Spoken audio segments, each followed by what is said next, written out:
Kalian tahu? Logo ini adalah platform desain grafis online yang memungkinkan penggunanya membuat berbagai jenis konten visual, seperti poster, presentasi, postingan media sosial, logo, dan lainnya dengan mudah. Canva menyediakan berbagai template, elemen desain, font, dan gambar yang bisa digunakan secara gratis maupun berbayar. Namun, apa kalian tahu cerita besar di balik berdirinya platform ini? Pernah nggak sih kamu punya ide keren, tapi orang-orang malah ngeremehin? Ditolak, dikritik, bahkan dianggap mimpi yang mustahil. Nah, ini adalah kisah seorang wanita muda dari Australia yang mengalami itu semua. Melanie Perkins, pendiri Canva, pernah ditolak lebih dari 100 kali saat mencari investor. Tapi dia nggak menyerah. Sekarang, Canva jadi platform desain terbesar di dunia. Penasaran gimana ceritanya? Yuk kita bahas dari awal. Melanie Perkins ternyata punya cerita yang menarik banget. Lahir di Perth, Australia Barat, pada 1987, dia udah nunjukin semangat kewirausahaan sejak kecil. Saat umur 14 tahun, dia udah mulai jualan shawl buatan tangan di pasar dan toko-toko di sekitar Perth. Gimana enggak, dia udah punya insting bisnis yang tajam sejak muda.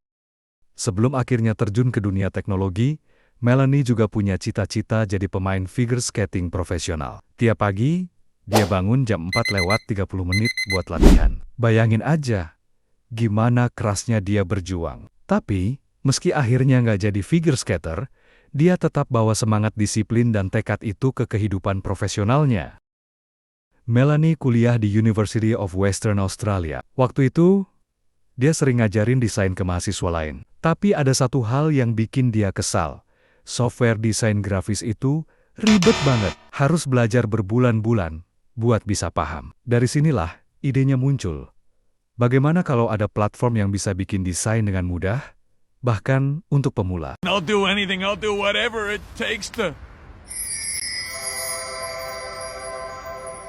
Melanie nggak langsung bikin Canva.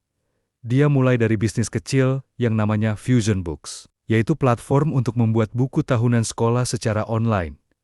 Ini inovatif banget pada masanya. Bersama pacarnya, Cliff Obrick, mereka menjalankan bisnis ini dari ruang tamu orang tua Melanie. Meski awalnya sulit, lama-lama Fusion Books berkembang pesat.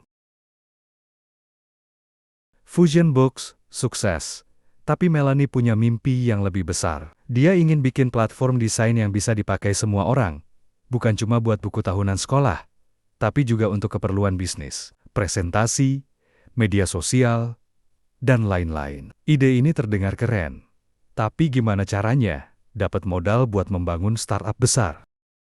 Nah, disinilah tantangan sebenarnya dimulai. Melanie dan timnya mulai mencari investor buat mendanai Canva. Tapi ternyata ini nggak mudah. Mereka ditolak lebih dari 100 kali. Para investor nggak percaya kalau Melanie bisa bersaing dengan perusahaan besar seperti Adobe. Tapi dia nggak menyerah. Dia terus mencoba, belajar dari kesalahan, dan memperbaiki cara presentasinya.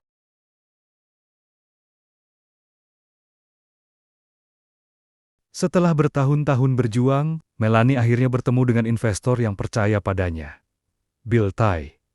Bill tertarik dengan idenya, tapi dia nggak langsung investasi. Dia memperkenalkan Melanie ke banyak orang di dunia startup. Dari sinilah Melanie bertemu dengan Cameron Adams, mantan karyawan Google, yang akhirnya menjadi salah satu co-founder Canva.